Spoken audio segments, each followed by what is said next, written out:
ওরে বাবা রে, কি ঝড় বৃষ্টি শুরু হলো রে বাবা। মনে হচ্ছে বন্যা হয়ে যাবে তো। একবার একবার এমন হয়েছিল, বন্যায় মাঠ ঘাট সব তলিয়ে গিয়েছিল। যাই যাই, তাড়াতাড়ি বাড়ি ফিরে একটা ভেলা বানাতে হবে, যাতে বন্যা হলে ভেলার উপরে আশ্রয় নেওয়া যায়।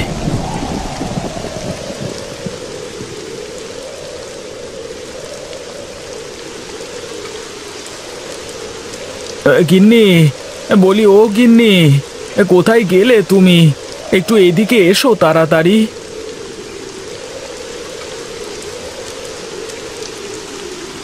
ঝড় বৃষ্টির মধ্যে তুমি বাইরে দাঁড়িয়ে আছো কেন? ঘরে এসো। না গো গিন্নি, ঘরে আর যেতে পারবো না। আসবার সময় দেখে আসলাম নদীর অবস্থা খুবই খারাপ গো।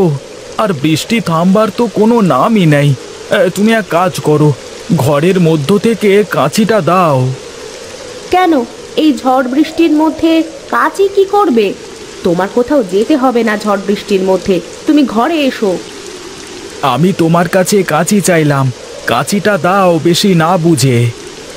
তার আগে তুমি আমাকে বলো তো, তুমি এই বৃষ্টির মধ্যে কাঁচি দিয়ে কি করবে? চারপাশের যা অবস্থা, তাতে নিশ্চিত বোঝা যাচ্ছে বন্যা হবে। আর বন্যা হলে যাব কোথায়? এমনিতেই আমরা নিচু জায়গায় থাকি, বন্যা হলে সবার আগে আমাদের ঘর তলাবে। তুমি আমাকে কাঁচিটা দাও, জমি থেকে কলা গাছ কেটে কলা গাছের ভেলা বানাতে হবে। আচ্ছা, তুমি দাঁড়াও, আমি এক্ষুনি দিচ্ছি।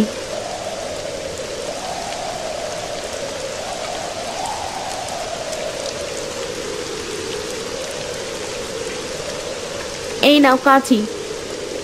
ঠিক আছে, আমি একটু মাঠের দিকে গেলাম। তুমি সব কিছু কাগজের ব্যাগে পুরে রেখো, যে কোনো সময় পানি ঢুকে যেতে পারে আমাদের ঘরে। আচ্ছা ঠিক আছে, তুমি যাও, আমি সব কিছু ঠিক করে রাখছি।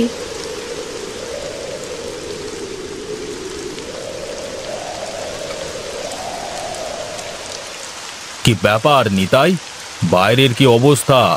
বৃষ্টি কমলো? না বাবু, বৃষ্টি কমার কোনো নামগন্ধ নেই। সেই সকাল থেকে বৃষ্টি হয়েই চলেছে। নদীর কি অবস্থা একবার দেখবার দরকার তো। কি করি তাই তো ভাবছি। আপনি চিন্তা করবেন না, আমি লোক পাঠাচ্ছি, তারা গিয়ে দেখে আসবেন নদীর কি অবস্থা। এই ঝড় বৃষ্টির মধ্যে কি কেউ যেতে চাইবে নাকি নদীর ধারে? যেতে তো চাইবে না, কিন্তু রোকরা খরচ করলেই খবর পাওয়া যাবে বাবু। আচ্ছা আচ্ছা, এই নে টাকা, তুই একবার গিয়ে আমাকে সব খবর নিয়ে এসে দে। ঠিক আছে জমিদার বাবু, আপনি বসুন, আমি দেখছি।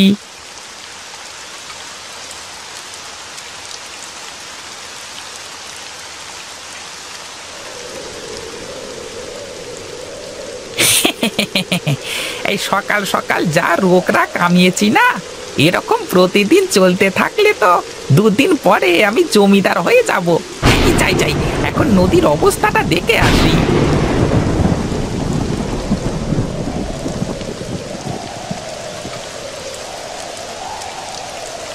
কি ব্যাপার, তুমি কলা গাছ কাটছো কেন ঝড় বৃষ্টির মধ্যে?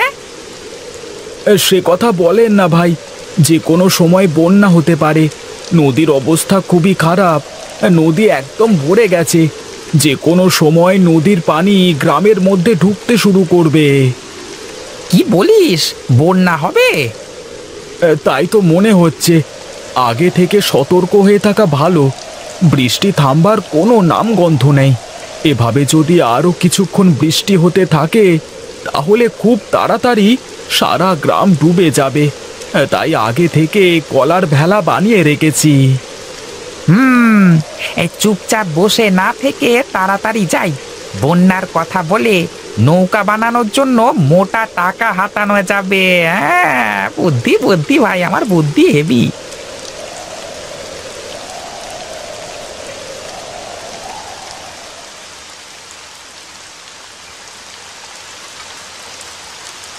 কি রে নিতাই, কোনো খোঁজ পেলি? হ্যাঁ বাবু, খোঁজ পেয়েছি।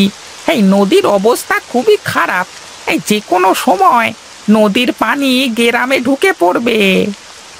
তার মানে তো বন্যা রে। তা আমি এখন কি করে বাঁচাবো এই লোকজনকে এই বন্যার প্রকোপ থেকে? তুই এক কাজ কর, আমাদের লোকজন সবাইকে বলে দে সবাই আমার বাড়ির ছাদে এসে আশ্রয় নিক। বাবা, আপনি যে চিন্তায় চিন্তায় একদম পাগল হয়ে গেছেন দেখছি। কেন? আমি পাগল হতে যাব কেন? এছাড়া কি আর কোনো উপায় আছে?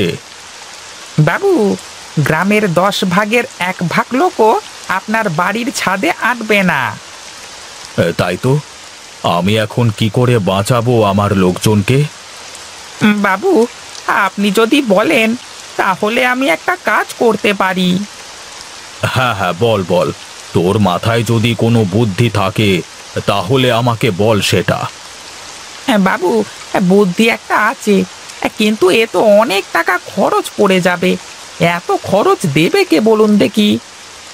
যত টাকা লাগে সব আমি দেব, যে করি হোক আমার লোকজনকে বাঁচাতে হবে। তুই টাকার কোনো চিন্তা করিস না। কি বুদ্ধি পেয়েছিস সেটা বল। বাবু, আমি বলছিলাম কি, এখন আমাদের হাতে অনেক সময় আছে। যদি গ্রামে পানি ঢুকতে শুরু করে তারপরও পুরো দিন লেগে যাবে পুরো গ্রাম তলাতে। আমরা যদি বাইরের গ্রাম থেকে নৌকা কিনে নিয়ে আসি তাহলে কেমন হয়? অনেক বড় বড় নৌকা কিনতে হবে। এতক্ষণে তুই একটা সঠিক বুদ্ধি দিয়েছিস। তুই দাঁড়া, আমি টাকা নিয়ে আসছি, তুই নৌকা কেনবার ব্যবস্থা করবি, কেমন?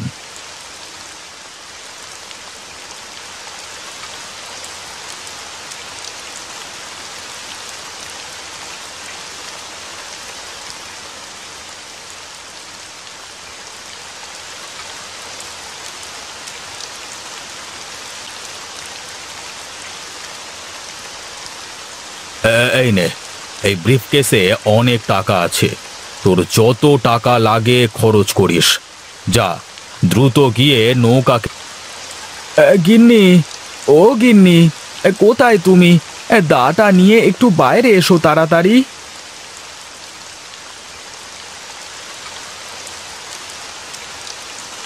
এত কলা গাছ কেন? এত কলা গাছ দিয়ে কি করবে তুমি?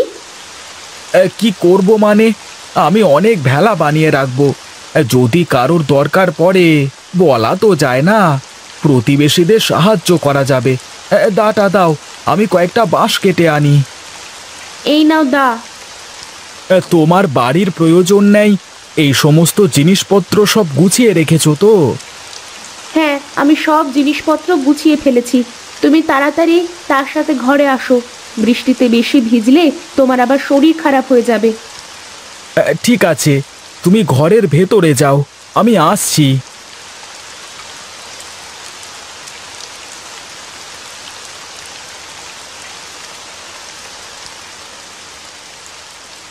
গিন্নি, দেখো আমার হাতে কি।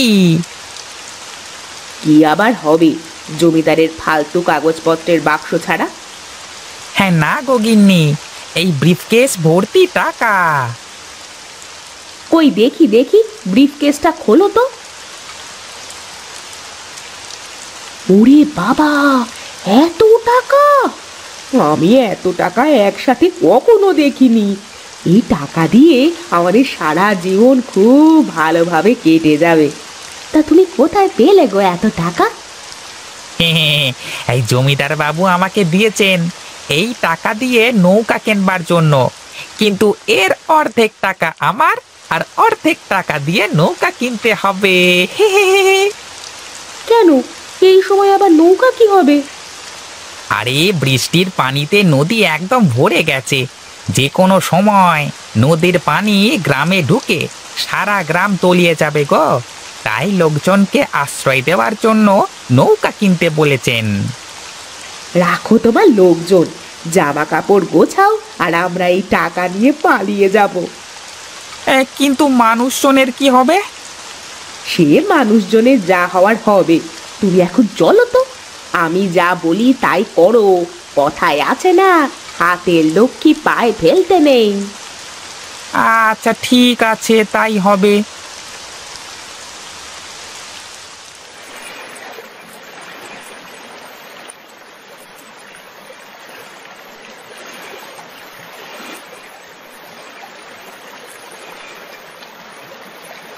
এই গোপাল ভাই এদিকে এসো ভাই, আমাদেরকে তুমি নিয়ে যাও। গিন্নি, তুমি ভেলা নিয়ে এখানে থাকো, আমি একটা ভেলা ওদেরকে দিয়ে আসি। না, তার কোনো দরকার নেই। তুমি ওটাকে বলো সাঁতরে এসে একটা ভেলা নিয়ে যেতে। হ্যাঁ হ্যাঁ, তাই করি, সেটাই ভালো হবে। এই সুজয় ভাই, তুমি নেমে এসে একটা ভেলা নিয়ে যাও, তুমি তো সাঁতার পারো। আচ্ছা ভাই, তুমি ওখানেই থাকো, আমি আসছি।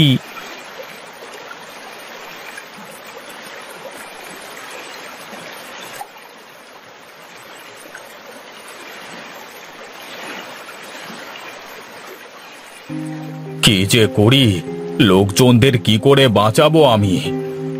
তুমি কোনো চিন্তা করো না, ঈশ্বর একটা না একটা ব্যবস্থা ঠিকই করবেন।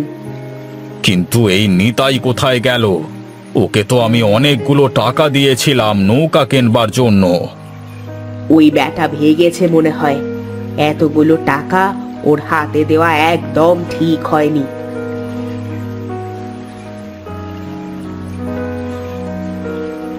বাবু, কলা গাছের ভেলায় চড়ে অনেক লোক আমাদের বাড়িতে আশ্রয় নিয়েছেন। যাই হোক, গ্রামের মানুষের শেষ সম্বল তাহলে এই কলা গাছের ভেলা। যেভাবেই হোক, লোকজনগুলো আমার বাড়িতে পৌঁছাতে পারলেই হলো। হ্যাঁ বাবু, আমি সবার জন্য শুকনো কাপড়ের ব্যবস্থা করছি, আর বাড়ির দোতলায় সবার থাকবার ব্যবস্থা করছি। ঠিক আছে, তাই যা তবে।